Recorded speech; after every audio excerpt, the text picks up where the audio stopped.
नमस्कार दोस्तों, त्रिज्या व्यास यूट्यूब चैनल पे आप सभी का स्वागत है। दोस्तों, आज का ये हमारा जो एपिसोड है वो है कल्चर के ऊपर। जी हाँ दोस्तों, हमारी जो संस्कृति है, किसी भी देश की जो संस्कृति है वो कैसे देश प्रेम और राष्ट्र प्रगति में अपना योगदान करती है, इस विषय के ऊपर आज का हमारा ये एपिसोड है। जी हाँ दोस्तों, कल्चर जो होता है वो एक बहुत बड़ी चीज़ होती है किसी भी राष्ट्र के लिए। वो उनका जो मूल स्वभाव जो है, मूल स्वभाव, उनका जो मूल व्यक्तित्व है उस राष्ट्र का, अगर उसे समझना हो तो उस देश के कल्चर को हमें समझना पड़ेगा। कल्चर क्या होता है, एक देश की संस्कृति क्या होती है, does it really limited to only rituals और टू रिलीजन? नहीं, जो कल्चर होता है वो सिर्फ रिचुअल्स या फिर धर्म तक सीमित नहीं होता। कल्चर में क्या होता है, उस देश के नागरिकों का जो रहन सहन है, उनकी जो मान्यताएं हैं, उनका जो चरित्र है, ये सब चीज़ें उसमें रिफ्लेक्ट होती है। उनका जो दवाई का जो तरीका है, जो मेडिकेशन है, दवाइयों के हिसाब से उसमें जो रिसर्च होता है, उनकी शिक्षण पद्धति क्या है, उनके रूल्स एंड रेगुलेशंस क्या हैं, उनकी मान्यताएं क्या हैं, ये सब चीज़ें जो है वो कल्चर में कहीं ना कहीं रिफ्लेक्ट होती है। कल्चर मतलब ये नहीं कि उनका जो बेसिक जो रिचुअल्स के हिसाब से कैसे उन्होंने प्रोग्रेस किया है, उनकी बेसिक मान्यताएं क्या हैं, इन बातों तक रिचुअल्स सीमित नहीं होते। उसमें राष्ट्र की जो विचारधारा है वो उसमें रिफ्लेक्ट होती है। जो नस हम कहते हैं, किसी भी चीज़ का जो नस होता है कि इसकी नस हमें देखनी है, इसकी नस हमें पड़तालनी है, तो वो जो बेसिक चीज़ें होती हैं वो कल्चर में होती हैं।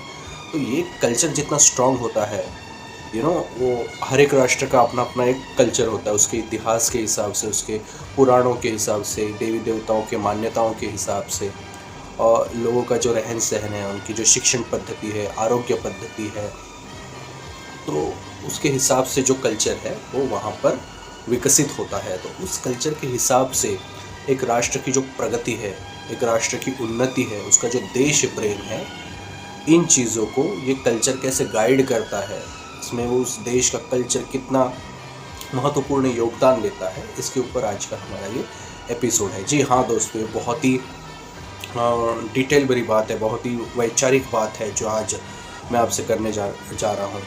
क्योंकि किसी भी देश का कल्चर अगर स्ट्रांग हो, उसे भुला ना दिया जाया हो, उसे फॉलो करते हो लोग, तो उनमें देशभक्ति की भावना और राष्ट्र प्रगति की भावना उतनी ही मजबूत होती है। जी हाँ दोस्तों, और ये चीज़ें उदाहरणों सहित हम जान भी सकते हैं।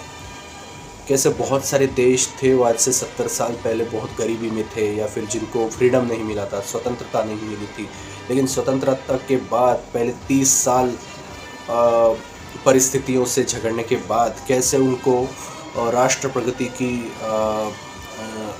प्रगति का मार्ग मिलते चला गया, कैसे उन्होंने मेहनत की, कैसे अपने कल्चर को पकड़े रखा, उसे मजबूत किया और उसको साथ लेकर देशभक्ति और राष्ट्र प्रगति में वो आगे बढ़ते चले गए। ऐसे बहुत सारे देश हैं। तो ये जो कल्चर है वो उसमें गाइडिंग फोर्स करके उसमें मदद करता है। अब भारत का कल्चर क्या है? भारत की जो सभ्यता है वो दुनिया की सबसे प्राचीन सभ्यता है, सबसे शांत प्रिय सभ्यता है।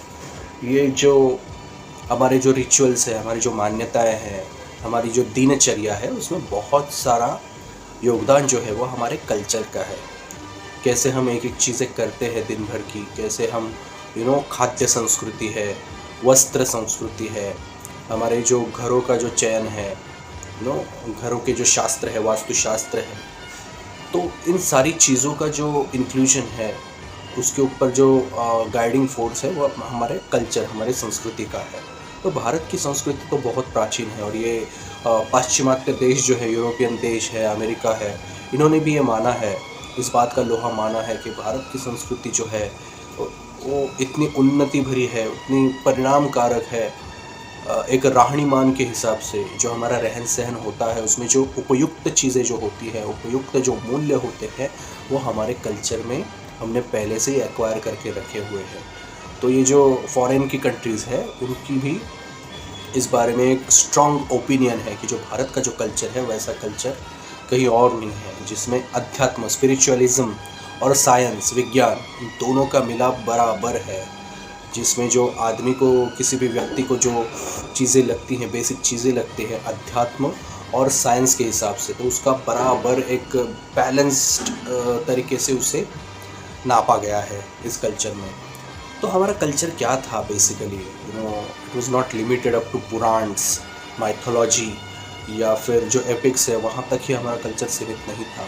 सिर्फ रिचुअल्स नहीं थे, उसमें खाद्य संस्कृति थी, वस्त्र संस्कृति थी। जी हाँ दोस्तों, जो पहनावा हमारा हुआ करता था क्लाइमेट के हिसाब से, किसी भी राष्ट्र का पहनावा कैसे होता है, वस्त्र संस्कृति जिसे कहते हैं, वो उसके क्लाइमेट, उसके भूगोल, उसके इतिहास, उसके मान्यताओं के हिसाब से होता है।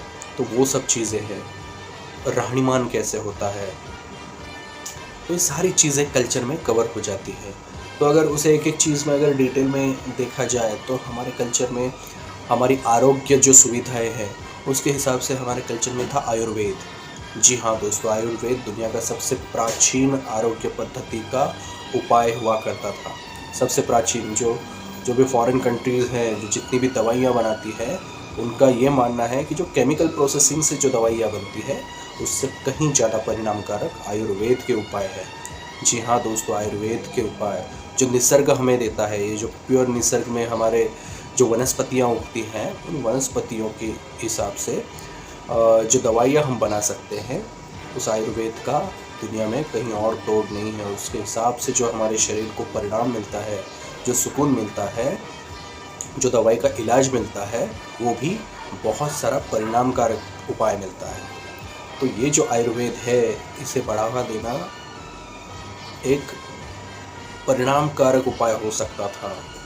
अभी जो ये हॉस्पिटल कल्चर है आरोग्य सुविधाओं में, ये तो पाश्चिमात्य संस्कृति थी। पहले तो कोई ऐसे हॉस्पिटल्स नहीं हुआ करते थे। पहले तो वैद्यों का जो उपाय चलता था वो चलता था, लेकिन वो भी परिणामकारक हुआ करता था। जो जड़ी बूटियाँ हुआ करती थी, जो वनस्पतियों के हिसाब से जो औषधि बनाया करते थे, तो उसके हिसाब से जो रूट्स हुआ करते थे, मूल, उनके हिसाब से जो औषधि हम बना सकते थे, तो उसके हिसाब से हमारी आरोग्य संस्कृति प्रगतिकारक होती चली गई। जो धन्वंतरी जिसे कहते हैं, जो आरोग्य के सबसे बड़े परिणामकारक व्यक्ति हुआ करते थे, धन्वंतरी की जो पूजा हम करते हैं वो इसी की देन है। तो आयुर्वेद की बहुत सारी विशेषताएं हैं। अगर उसे हम अच्छी तरीके से डेवलप करें तो ये हॉस्पिटल संस्कृति भी उसके सामने कुछ नहीं है। उसमें क्या होता है, उसके दुरुपयोग कितने किए जाते हैं, ये हम सभी को पता है। उसके पॉजिटिव्स भी बहुत सारे हैं, बट जिस हिसाब से आगे जाकर कलयुग में उसका दुरुपयोग किया जाता है तो उसके बारे में हम सभी जानते हैं। लेकिन आयुर्वेद जो है, उसका जो ज्ञान है, उसकी जो बेसिक चीज़ें हैं, वो एक सामान्य आदमी भी फॉलो कर सकता है। उसके लिए कोई वैद्य या फिर किसी स्पेशलाइज्ड आदमी की भी ज़रूरत नहीं होती। वैसे कोई दुर्धर, कोई एकदम जटिल ऐसा रोग हो तो उसके लिए वैसे स्पेशलाइज्ड पर्सन की ज़रूरत पड़ती है। लेकिन अगर हम हमारे दादा दादी के ज़माने से अगर देखे जाए तो जो बेसिक जो उपाय हुआ करते थे आरोग्य के बारे में, तो वो उपाय वो खुद ही कर लेते थे। कुछ डॉक्टर वगैरह के पास जाकर वैसा नहीं। अब ये जो बड़े बड़े रोग आए हैं, कैंसर, एड्स, टीबी, एक ज़माने में टीबी था, फिर महामारी हुआ करती थी, ये बड़े बड़े चीज़ों के लिए डॉक्टर की ज़रूरत हुआ करती थी, एक स्पेशलाइज्ड हॉस्पिटल वगैरह में। लेकिन उनके भी क्योर के लिए हमारे आयुर्वेद में बहुत सारे उपाय मौजूद हैं। जी हाँ दोस्तों, ऐसा आरोग्य का, रोग प्रतिकारक चीज़ों का ऐसा कोई भी तोड़ नहीं है जो आयुर्वेद में मौजूद नहीं हो। ऐसी बहुत सारी चीज़ें हैं जिनका आयुर्वेद में उपाय दिया हुआ है। उसके आयुर्वेद के भी साइड इफ़ेक्ट्स हैं। किसी के बॉडी को जचते भी नहीं हैं। There are side effects of each and everything in medical terms. तो इन चीज़ों का भी ध्यान रखना पड़ता है कि कैसे आयुर्वेद की चीज़ें या फिर कैसे भी कोई मेडिकल टर्म्स के हिसाब से जो दवाइयाँ बनती है, उनका हमारे शरीर के ऊपर क्या असर होता है, whether it gets it on a right side और whether it gets it on a wrong side. तो ये परिणाम और दुष्परिणामों का हमें ठीक से ध्यान रखना होगा। तो ये जो आरोग्य संस्कृति है वो हमारी वैसे ही प्राचीन और बहुत ही मजबूत है, जिसका लोहा पाश्चिमात्य देश भी मानते हैं। और ये चीज़ सभी मानते हैं कि आयुर्वेद को अगर ठीक से डेवलप किया गया, वो क्लाइमेटिकल कंडीशंस, वो जो वनस्पतियाँ जो है, उसका जो हवामान है, उसके लिए जो पोषक वातावरण जो लगता है, उसके हिसाब से अगर उसे ठीक से डेवलप किया गया, उसके हिसाब से दवाइयाँ बनाई गई, तो उसके एक ठीक प्रमाण के हिसाब से अगर उस रोग का इलाज किया गया, तो जितना वक्त और जितना परिणाम उन केमिकल दवाइयों से जो मिलता है, उससे कहीं ज़्यादा परिणामकारक उपाय इन आयुर्वेदिक चीज़ों से हमें मिल सकता है।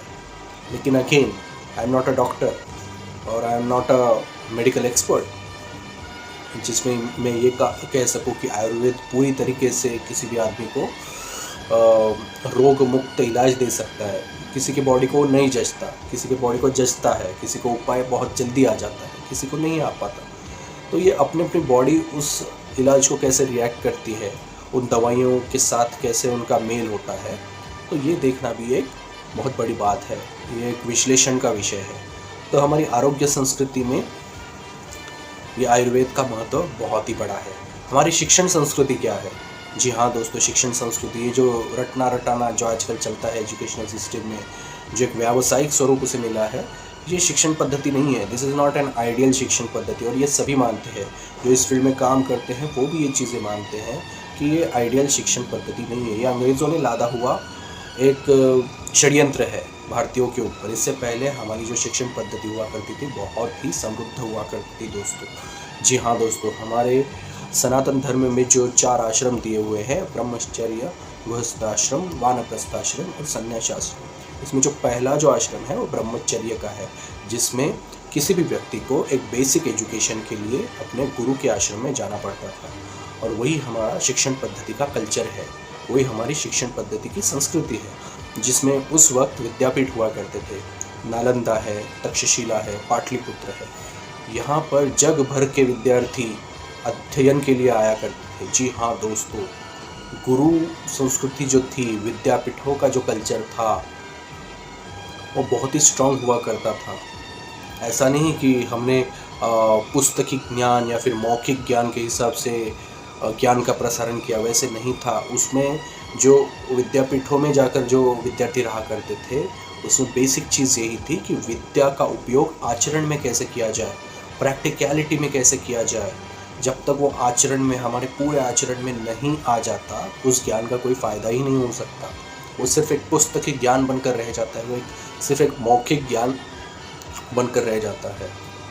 फॉर एग्ज़ाम्पल, अगर इसको सही तरीके से अगर समझना है, अगर मुझे एक विमान बनाना है, एक प्लेन बनाना है, और मेरी सब थियरीज़ वगैरह सब परफेक्ट है, फिज़िक्स केमिस्ट्री के हिसाब से सभी चीज़ें परफेक्ट आ रही हैं, बहुत सारा चीज़ टेक्निकलिटीज़ के हिसाब से ऑन पेपर बराबर से ठीक आ रहा है, मेरा किसी को कन्विंस करना, बात करना, ये सब चीज़ें, इंफॉर्मेशन एक्सचेंज वगैरह, ये सब चीज़ें बराबर है। लेकिन जब जो फाइनल एग्जीक्यूशन है वो अगर ठीक से हुआ ही नहीं, उसमें ट्राइड एंड टेस्टेड वेज अगर उसमें टेस्ट किए ही नहीं गए हों, उसमें परम्यूटेशंस कॉम्बिनेशंस नहीं लाए गए हों, मिड कोर्स चेंजेस नहीं किए गए हों, इम्प्रोवाइजेशन नहीं हुआ हो, बहुत सारी चीज़ें हमें बीच बीच में पता चलती है। वो बहुत पहले नहीं हम उसका अंदाज़ा लगा सकते। वो जैसे जैसे चीज़ें आगे बढ़ती है वैसे हमें वो बीच में पता चलती है कि इसमें मिड कोर्स चेंजेस लाने पड़ेंगे। तो वो अगर हम उसमें टेस्टिंग नहीं कर पाएंगे तो फाइनल प्रोडक्ट हमारा कैसे बनेगा? और अगर हमारे पुस्तकी ज्ञान से हिसाब से अगर वो प्लेन बना और वो उड़ा ही नहीं, तो आप क्या करोगे? तो वही चीज़ है, जो पुस्तकी ज्ञान है, जो मौखिक ज्ञान है, उसके साथ साथ वो ज्ञान हमारे आचरण में आना चाहिए, वो प्रैक्टिकली वर्क होना चाहिए। और यही हमारी शिक्षण संस्कृति थी, जिसके लिए जो विद्यार्थी दशा में व्यक्ति विद्यापीठों में जाया करते थे, वहाँ गुरु के साथ रहकर उस ज्ञान का आदान प्रदान हुआ करता था। जी हाँ दोस्तों, ये हमारी शिक्षण संस्कृति थी, जिन्हें विदेशी आक्रांताओं ने भारत पर साम्राज्य बनाने के हिसाब से उन्होंने जाना कि ये जो शिक्षण पद्धति है वो बहुत ही स्ट्रॉन्ग है। अगर हमें इन पर राज करना है तो इस शिक्षण संस्कृति को हमें नष्ट करना होगा कहीं ना कहीं, क्योंकि अगर ये नष्ट हो गई तो लोग भ्रमित हो जाएंगे। ये जो ज्ञान का भंडार है वो उन्हें आगे उपलब्ध नहीं होगा। तो ये बहुत ही बड़ी चीज़ थी जो विदेशी आक्रांताओं ने जानी और हमारी शिक्षण संस्कृति नष्ट करने की कोशिश की, जिसमें हमारे विद्यापीठों को नष्ट किया गया, उन्हें जला दिया गया, जो ग्रंथ के भंडार थे उन्हें जला दिए गए, जो स्कॉलर्स थे, जो मास्टर्स थे, उन्हें मारा गया। ये विदेशी आक्रांताओं ने सदियों से ये काम चलता आया। और फिर अंग्रेज़ों ने आकर क्या किया, 200 साल पहले उन्होंने जानबूझकर हमारी शिक्षण संस्कृति ही पूरी तरीके से बदल दी। जो आज हम सीख रहे हैं स्कूल कॉलेजों में, जिस हिसाब से हम सीख रहे हैं, वो सिर्फ एक प्रेशर कुकर ही बन रहा है। जो कॉन्सेप्ट है वो समझना हर किसी के बस की बात नहीं रही। एक्चुअली शिक्षण में वही रहता है कि कैसे आप एक चीज़ के बारे में डिटेल में जानो, उसके थियोरी, प्रैक्टिकल और एक्चुअल एग्जीक्यूशन के बारे में जानो। शिक्षण मतलब सिर्फ आप क्लासरूम में बैठकर पढ़ रहे हो, ऐसी चीज़ नहीं होती। पुराने ज़माने में वर्कशॉप्स भी हुआ करते थे, मशीनरीज हुआ करती थी। वो चीज़ कैसे बनती है वो विद्यार्थी खुद बनाते थे, शिक्षक बताते थे, गाइड किया करते थे। वो वर्कशॉप हुआ करता था। वर्कशॉप आजकल बंद हो चुके हैं। सिर्फ क्लासरूम, ऑडिटोरियम, यहाँ तक कि हमारा ज्ञान का आदान प्रदान रह चुका है। एग्ज़ाम्स, बस एग्ज़ाम्स दो, पास करो, बाद में भूल जाओ। तो ये सारे दुष्परिणाम है। तो ये हमारी शिक्षण संस्कृति नहीं है जिसमें आज हम सीख रहे हैं। हमारी शिक्षण पद्धति कुछ और हुआ करती थी, जिसके हिसाब से हमारा राष्ट्र बलशाली था। उस समय में बहुत सारे ऐसे व्यक्तित्व उभरे थे जिन्होंने अपने परिणाम कारक व्यक्तित्व से इस राष्ट्र को एक अलग लेवल पर लेके गए, जिनका लोहा विदेशी लोग भी माना करते थे, जिनके ज्ञान और जो उनका व्यक्तित्व है, उनके स्किल्स हैं, उनका जो जनमानस पे जो प्रभाव हुआ करता था, उस ज्ञान के हिसाब से, उस पर्सनालिटी के हिसाब से, उसका कोई तोड़ नहीं हुआ करता था। तो ये थी हमारी बेसिक शिक्षण पद्धति। हमने आरोग्य पद्धति भी जानी। खाद्य संस्कृति क्या है?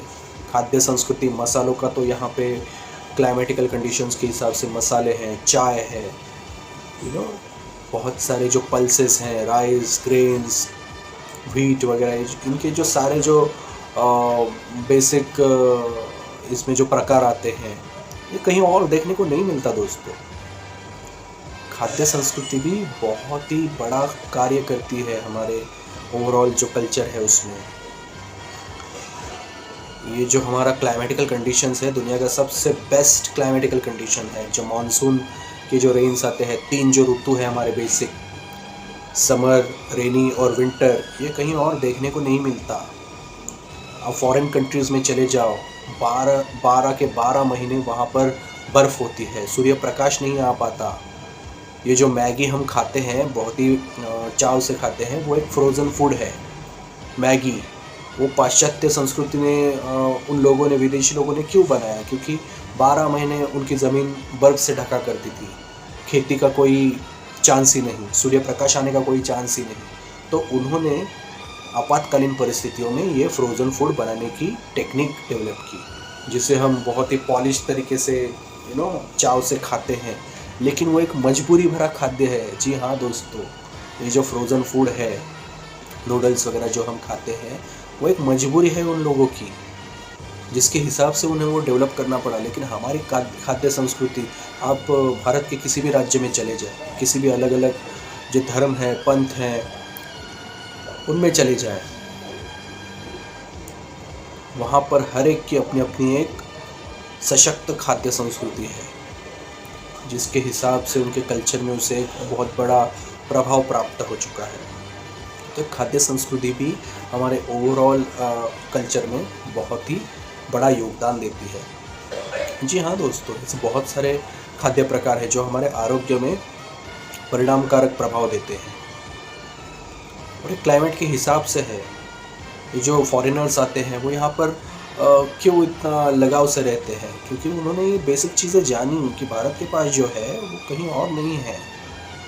मैं ऐसा नहीं, मैं सिर्फ भारतीय हूँ, यहाँ का नागरिक हूँ, इसके लिए मैं मेरे कल्चर के बारे में कह रहा हूँ। आप ओवरऑल दुनिया में कहीं पर भी जाकर देखिए, ये जो हमारा स्ट्रैटेजिक लोकेशन है भारत का, यहाँ के क्लाइमेटिकल कंडीशंस हैं, यहाँ का जो कल्चर हुआ करता था, शिक्षण पद्धति हुआ करती थी, आरोग्य पद्धति हुआ करती थी, खाद्य संस्कृति थी, वस्त्र संस्कृति है, ये सारी चीज़ें जो है बाकी के राष्ट्रों से बहुत ही अलग है, और इनका दर्जा भी बहुत अलग है। ये सिर्फ भारतीय नहीं मानते, ये सभी लोग मानते हैं। तो इसके बारे में एक बेसिक जानकारी होना, उसे आचरण में लाना एक बहुत ही बड़ी बात होगी सबके लिए।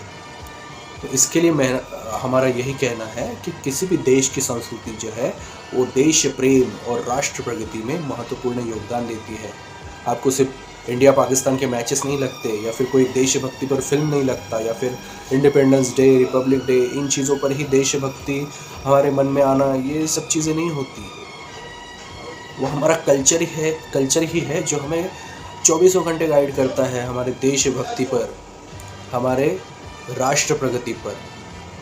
जब ये चीज़ें होती है तब नेगेटिव चीज़ें दूर रहती है। नेगेटिव चीज़ें कौन सी हैं ये हम आगे बताएंगे।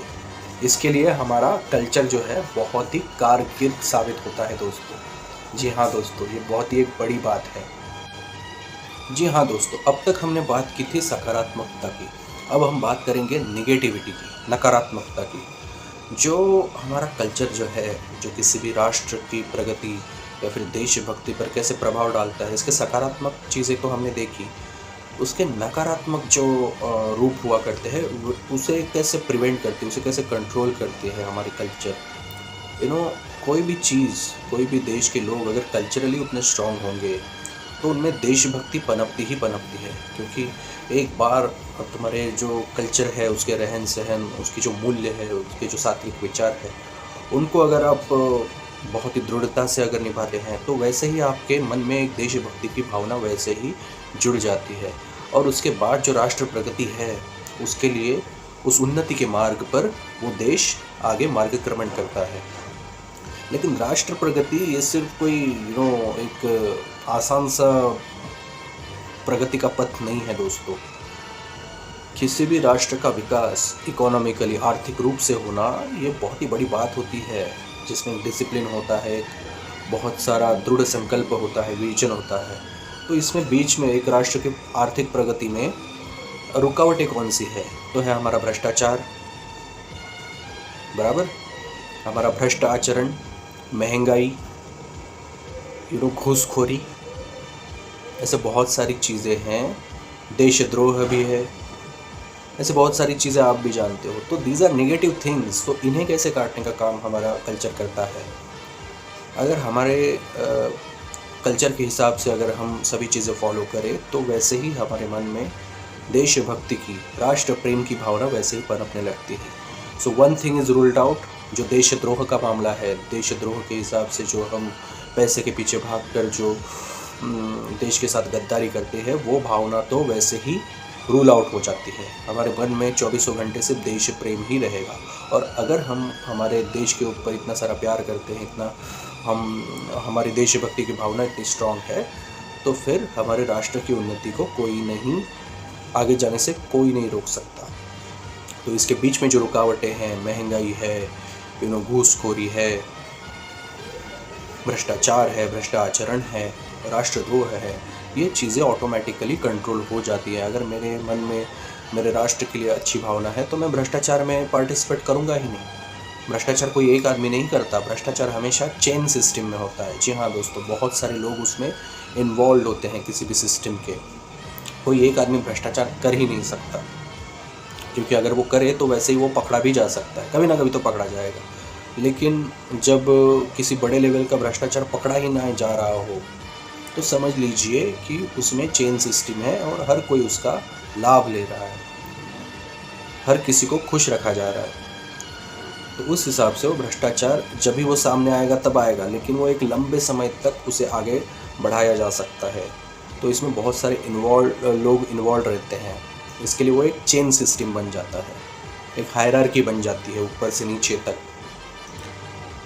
इसके लिए वो भ्रष्टाचार की भावना मन में ना आए, इसके लिए देशभक्ति की भावना, हमारे कल्चर, हमारी संस्कृति ही हमें उतनी स्ट्रांगली वो भावना हमारे मन में बिठा सकती है। तो ये चीज़ें हैं हमारे नकारात्मक भावना के हिसाब से। राष्ट्रद्रोह तो दूर ही रह गया। राष्ट्रद्रोह क्यों करते हैं? कोई मन में खटास हो, या फिर कुछ ट्रेजेडीज़ हुई हो, या फिर पैसे का लालच। तो इन चीज़ों की वजह से कोई भी आदमी राष्ट्रद्रोह के गुनाह करने पर आमादा हो जाता है। तो अगर हमारे मन में देश प्रेम की भावना, राष्ट्र प्रगति की भावना पहले से ही मौजूद है, तो कितने भी सारे ट्रेजेडीज़, ड्रामा हो, हम हमारे देश के साथ गद्दारी तो नहीं करेंगे। ये हमारा कल्चर तो हमें नहीं सिखाता। तो इसके लिए ये मूल्य आगे तक लेके जाना, उनको ठीक तरीके से उसको बढ़ाना, ये हमारे हाथ में है, हमारे खुद के हाथ में है। तो ये जो नकारात्मक चीज़ें हैं, लोगों को गुमराह करना, उनकी प्रगति में बाधा बनना, ये जो नेगेटिव चीज़ें हैं वो ये देश प्रेम और राष्ट्र प्रगति की भावना उन्हें निकाल देती हैं, और जिसके लिए हमारा कल्चर ही हमें स्ट्रांगली सपोर्ट कर सकता है। दुनिया की तारीख शाहिद है कि जिस भी देश ने अपने कल्चर को नकारा, उसे लथाड़ा, उसे आगे कैरी नहीं किया, किसी और कंट्री के कल्चर के हिसाब से चलने के ऊपर वो तैयार हुए, उस राष्ट्र की कोई पहचान ही नहीं रही और उनका अधःपतन हुआ, उनका डाउनफॉल होते रहा। और ये बहुत ही बड़ी बात है किसी भी देश के लिए, किसी भी देश के लीडर्स के लिए, नेताओं के लिए, किसी भी देश के नागरिकों के लिए। तो ये चीज़ें समझ पाना बहुत ही एक बड़ी बात होती है दोस्तों। इसके लिए हमारे संस्कृति में ही इन सारे प्रश्नों के उत्तर मौजूद है। So culture is having different roles and different parameters within masses. जो हमारे मासेस हैं, जनमानस है, उसमें क्वालिटी लाना ये सिर्फ एक कल्चर ही कर सकता है, और जिसे समझ पाना हर किसी के बस की बात नहीं होती। जो विकसित माइंड है वही उसे समझ सकता है, जो विकसित माइंड नहीं है वो हमेशा गुमराह ही हो सकता है, वो ट्रेजेडीज़ में बह कर रह जा सकता है। सिर्फ आर्थिक चीज़ों की ट्रेजेडी नहीं होती, कुछ वैचारिक ट्रेजेडियाँ भी होती है। जीवन में हम किसी भी चीज़ का जो चुनाव करते हैं वो चुनाव ही महत्वपूर्ण होता है। वेदर हम इस डायरेक्शन से जाए या उस डायरेक्शन से जाए, वो जीवन का चुनाव ही हमें हमारी प्रगति की राह पर लेकर जा सकता है या फिर नहीं ले जा सकता। तो ये जो चुनाव के वक्त जो हमारी मानसिक स्थिति होती है, अगर वो मजबूत हो तो ही हम अच्छे डिसीजंस ले सकते हैं। और ये कब होगा? जब आपका बैकग्राउंड स्ट्रांग होगा। और अब आपका बैकग्राउंड कैसे स्ट्रांग होगा? जब आप कल्चरली स्ट्रांग होंगे।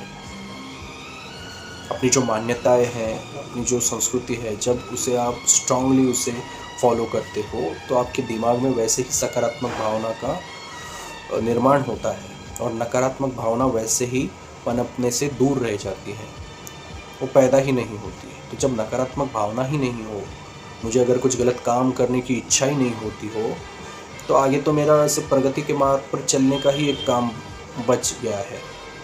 तो अगर हर कोई सोचेगा तो दुनिया में कोई प्रॉब्लम ही नहीं रहेगा। ये जो विध्वंस होता है, महायुद्ध होते हैं, एक देश दूसरे देश के ऊपर आक्रमण करता है, क्यों करता है?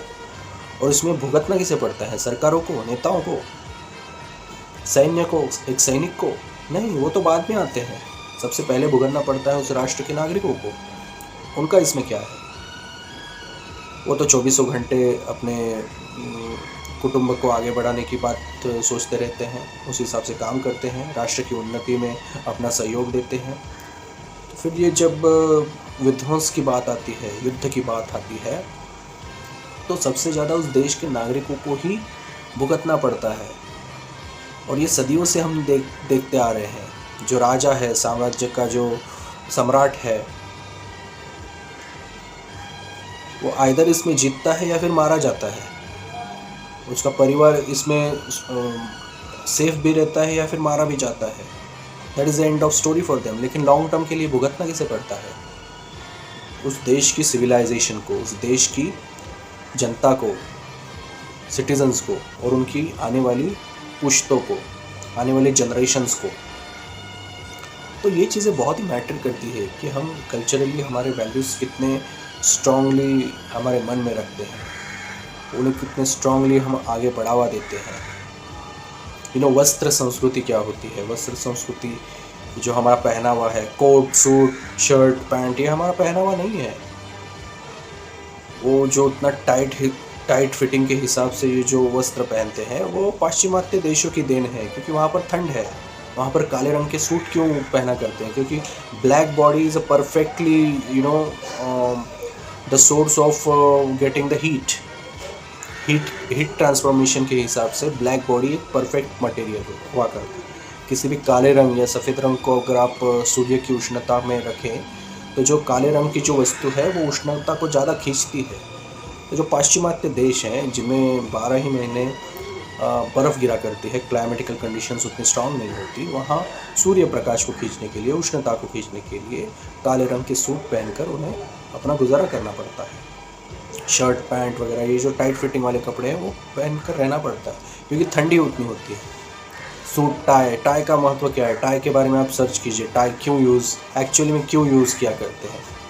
वो सिर्फ दिखावे के लिए नहीं है, टाई का एक अपना ही एक अलग यूज़ होता है, वो मैं यहाँ पर नहीं बताऊँगा, लेकिन आप उसे सर्च कीजिए कि टाई का संशोधन किसके लिए किया गया था।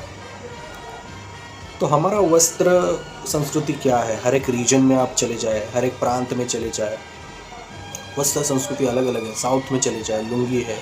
लुंगी क्यों है? वो जो रीजन है हीट वेव के हिसाब से अफेक्टेड है, उधर उष्णता ज़्यादा है। तो लुंगी क्या देती है?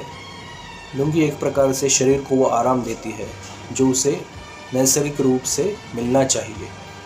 You cannot have tight fitting clothes in heat affected areas. Dehydration तो होगा ही, उसके साथ साथ जो त्वचा रोग हैं, जो शारीरिक व्याधियां हैं वो हो सकती हैं। इसके लिए हमारे जो कपड़े हैं उसकी भी एक अलग से संस्कृति। आप किसी भी प्रांत में चले जाइए, विविध राज्यों में चले जाइए, हर एक की अपनी अपनी खाद्य संस्कृति है, वस्त्र संस्कृति है, जिसे आगे लेकर जाना चाहिए। ये चीज़ें हमें सकारात्मक रूप से बिजी रखते हैं, उन्नति के मार्ग पर लेकर चली जाती है। तो इन चीज़ों का महत्व ही अलग है। हमारा आयुर्वेद है आरोग्य संस्कृति के हिसाब से, धन्वंतरी, शल्य चिकित्सक, ये हमारे पास उदाहरण है। शिक्षण पद्धति तो हमारी बहुत ही डीपली रूटेड थी, जो उसे काट दिया गया, जानबूझकर उसे रोक दिया गया, उसे नष्ट किया गया, क्योंकि किसी भी चीज़ का ज्ञान उस आदमी को प्रगल्भ बना देता है। जी हाँ दोस्तों, अगर मैं ज्ञानी हूँ तो मुझे कोई नहीं हरा सकता, किसी भी सिचुएशन से मैं फंस नहीं सकता, कहीं मैं रुक नहीं सकता, अटकाव नहीं हो सकता, ऑब्स्टैकल्स नहीं आ सकते मुझे। I can think in different options. एक भी प्रॉब्लम आ जाए तो मेरे पास ऑप्शंस मौजूद होंगे उस ऑब्स्टैकल से निकलने के लिए, उस आपदा से निकलने के लिए, उस लिमिटेशंस, हार्डशिप्स को ओवरकम करने के लिए। वही अगर एक बेसिक एजुकेशन लेने के बाद भी अगर मुझे संकटों का सामना करना नहीं आ रहा हो, तो फिर प्रश्न मेरे उस शिक्षण संस्कृति पर लगेंगे जिस हिसाब का ज्ञान मैंने लिया था। तो शिक्षण संस्कृति का महत्व भी बहुत है हमारे कल्चर में, एक राष्ट्र की उन्नति में, एक राष्ट्र की प्रगति में। तो उसे जान पाना बहुत ही महत्वपूर्ण काम है। ये जो शॉर्ट टर्म जो सॉल्यूशंस हैं उनसे कुछ होने वाला नहीं है। अगर हमें राष्ट्र की उन्नति करनी है तो डीप रूटेड सॉल्यूशन ही हमें ढूंढने होंगे, जिसका जवाब, जिसका उत्तर सिर्फ और सिर्फ हमारे कल्चर, हमारे संस्कृति तक ही आकर पहुंच जाता है। जब वो वैल्यूज़, जो मानसिकता है, वो रहनीमान है, वो वैचारिक मूल्य है, जब तक हम वो फॉलो नहीं करते आगे तक, तब तक ज़्यादा कुछ होने वाला नहीं। और इसका सबसे पहला इम्पैक्ट जो है वो नकारात्मकता पर पड़ता है। ये जो गलत चीज़ें समाज में होती रहती हैं, गलत चीज़ें, आजकल के न्यूज़ चैनल खोल के देख लीजिए, कौन सी सकारात्मक बात हमें सुनने को मिलती है। दिन भर में सिर्फ 4-5 चीज़ें ही सकारात्मक होती है, बाकी पूरे हज़ार के हज़ारों न्यूज़ जो है वो सिर्फ बुराई और अत्याचार पर ही बेस्ड होते हैं।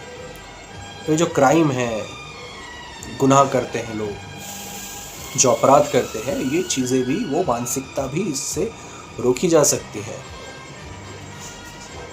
जो ऑर्गेनाइज क्रिमिनल्स हैं, जो हार्ड एंड क्रिमिनल्स हैं, वो तो उनके मन में क्रिमिनल अपराध की भावना पनपती है, इसके लिए वो अपराध करते हैं। लेकिन एक सामान्य आदमी जब अपराध करने पर मजबूर हो रहा हो तो फेलियर उस राष्ट्र की नीतियों पर आता है कि उस राष्ट्र की ऐसी कौन सी नीतियां हैं जिसके फेलियर के हिसाब से एक सामान्य नागरिक को अपराध करने पर मजबूर होना पड़ा।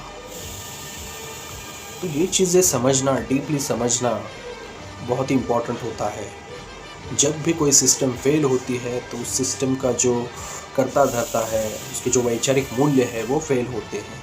इसके वजह से नीचे सब गिरते चले जाता है। इसके लिए हमें वो वैचारिक मूल्य निभाना, उन्हें आगे कैरी करना बहुत ही इम्पोर्टेंट हो जाता है। तो ये चीज़ें हैं हमारे कल्चर में, हमारा कल्चर उतना स्ट्रांग है। क्लाइमेटिकली अगर हम देखें तो 3 ऋतुएँ हैं, बेसिक ऋतुएँ जो हमारे शरीर के लिए भी बहुत इम्पोर्टेंट है। सूर्य प्रकाश है, 12 ही महीने, वर्ष के 12 महीनों में सूर्य प्रकाश मुबलक तरीके से उपलब्ध है। ये जो गोरे लोग आते हैं, फॉरेन के लोग आते हैं, वो क्यों सनबाथ लेते हैं बीचेस के ऊपर? क्योंकि उनके देश में उनको ये भी नसीब नहीं होता, उनकी किस्मत में ये चीज़ें भी नहीं लिखी होती, तो इसके लिए वो यहाँ पर आते हैं, एशियन कंट्रीज़ में आते हैं। इस रीजन में उन्हें सब कुछ मिलता है क्लाइमेटिकली, और खाद्य संस्कृति के हिसाब से, वस्त्र संस्कृति के हिसाब से, कल्चर के हिसाब से वो चीज़ें उन्हें मिल पाती है। वो स्टडी भी करते हैं सब क्या है।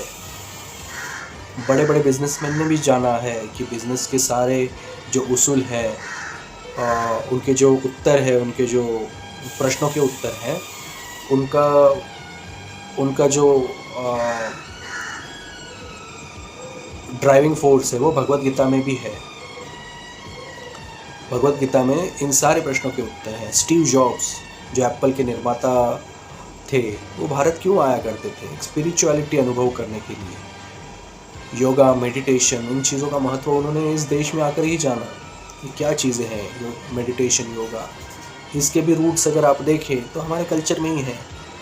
जितनी सारी अच्छी चीज़ें हैं और जितनी सारी बुरी चीज़ें भी है, दोनों को अगर साथ में रखें तो उसके डीप रूट्स हमें कल्चर में ही मिलेंगे। बुरी चीज़ें क्यों होती है? जब अच्छी चीज़ें वर्क नहीं हो पाती तब बुरी चीज़ें ऊपर आती हैं। तो उनको नीचे लाने के लिए उन सारे सवालों के जवाब हमारे कल्चर में ही हमें मिलेंगे। तो दोस्तों, इन बातों को समझना एक बहुत बड़ी बात है। उसे एनालाइज करना, उसके ऊपर काम करना, सॉल्यूशंस ढूंढना। और ये पहले भी हमारे देश के विद्वानों ने, ज्ञानी पंडितों ने, ज्ञानी लोगों ने पहले से करके रखा है। हर एक चीज़ का आंसर हमारे पास मौजूद है, सिर्फ उसे अप्लाई करना है, उसे एग्जीक्यूट करना है हमारे दैनंदिन जीवन में, हमारे राष्ट्र की प्रगति की तरफ। तो ये कल्चर की जो बातें हैं वो इतनी स्ट्रॉन्ग और डीप रूटेड होती है।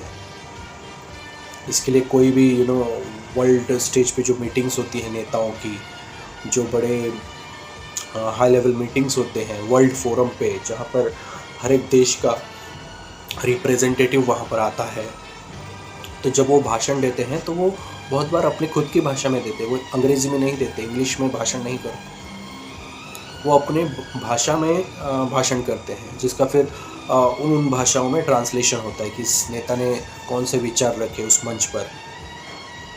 बहुत सारे नेता उस हिसाब से, वस्त्र संस्कृति के हिसाब से अपना पहराव जो है, अपना पहनावा करके आते हैं, तो वो उनको अपने कल्चर को फॉलो करते हैं। तो ये चीज़ें किसी भी राष्ट्र की एक अपनी पहचान होती है। एंड ऑफ द डे हम क्या चाहते हैं? एक मनुष्य जाति में जन्म लेकर हम क्या चाहते हैं? बहुत सारे बंधन चाहते हैं, विध्वंस चाहते हैं, युद्ध चाहते हैं, महायुद्ध चाहते हैं? नहीं, एक खुशहाल ज़िंदगी तो हम चाहते हैं, एक उन्नति भरी प्रगतिकारक ज़िंदगी तो हम चाहते हैं। हम आदमी के रूप में, ये जो आदमी की चमड़ी है उसके पीछे जो आत्मा है वो एक आदमी की ही आत्मा है, जिसको भगवान ने 2 हाथ, 2 पैर और एक विकसित दिमाग देकर एक प्रगति की राह पर भेजना चाहा। आज इस दुनिया को हमने किस रूप से विकसित किया है ये हम खुद ही जानते हैं। निसर्ग के साथ हमने क्या किया, नेचर के साथ हमने क्या किया, इस बुद्धि का जो हम यूज़ करते हैं किस हिसाब से करते हैं, तो ये हमें खुद जानना है।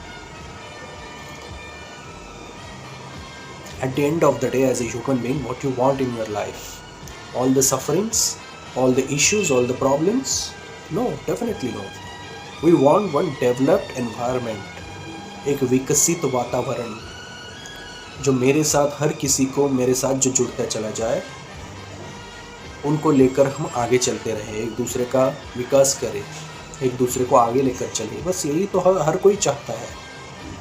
If you ask any citizen, any civilization, every individual of any country, सबकी भावना यही है। हमें काम करना है, आगे बढ़ना है, प्रगति की तरफ चल रहा है, हमें खुद को विकसित करना है, मानसिक रूप से, वैचारिक रूप से। जिस हिसाब से हम सकारात्मक भावना को आगे लेकर जाते हैं, उस हिसाब से नकारात्मक भावना हम तोड़ सकें। दुनिया में जो चल रहे हैं, जो इश्यूज चल रहे हैं, वो उन नकारात्मक भावनाओं के हिसाब से ही चल रहे हैं। तो उसके ऊपर सिर्फ एक ही आंसर है, हमारा कल्चर, उनके वैल्यूज़, उनकी वैचारिक महत्वता। उसे अगर हम स्ट्रांगली फॉलो करें तो देशभक्ति, राष्ट्र प्रेम और मनुष्य जाति के भविष्य को आगे बढ़ने से और कोई नहीं रोक सकता। हम सिर्फ उन्नति के राह पर ही चल सकते हैं। एक पॉजिटिविटी होगी, एक उन्नति होगी, एक प्रगति होगी, और जिसका लाभ हर किसी को मिल पाएगा, जिससे नकारात्मकता दूर होगी। तो बस दोस्तों, अपने कल्चर के वैल्यूज़ को फॉलो कीजिए, और इस वीडियो को देखने के लिए ढेर सारा धन्यवाद। आज हम यही रुकते हैं। हमारे चैनल को सब्सक्राइब, लाइक, कमेंट और शेयर कीजिए। हमें ढेर सारा मोटिवेशन दीजिए। बहुत अच्छे सारे विषय, उनके ऊपर एनालिसिस करने के लिए हमें मोटिवेट किया कीजिए।